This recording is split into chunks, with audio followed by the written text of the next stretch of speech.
No Nonsense Know-How here, working on this 2000 Ford Ranger. Now I want to show you some severe rot and rust on this axle.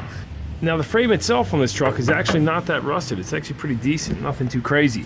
But you go on this whole axle, not that rusted either, just surface rust. But boom, it looks like Ford puts a sticker over their axle, and if your axle has this sticker on it, driving a Ford truck, take it off, get rid of it, because you can see it's trapped the salt in there. And I don't know if you can see how severely rotted this thing actually is, but I mean, this is literally, you know, thing's just falling apart. I actually hit it with a punch, and it actually dented in quite a bit, which means the metal is just about paper thin. And this kind of rots all the way around to on the other side.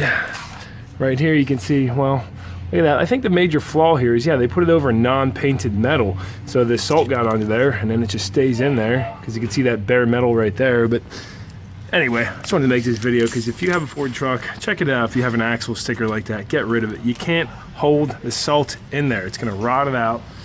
Something as stupid as that. And you know, if this rots out completely and you're going down the road, I mean, luckily the wheel probably won't come off because the leaf spring's still on, but you know, it's going to get squirrely. It's going to get crazy. Anyway, just wanted to give a quick tip for those Ford guys in case you had that sticker on there. And yeah. Thumbs up if it helped out. Appreciate that. Until next time, no nonsense, no how.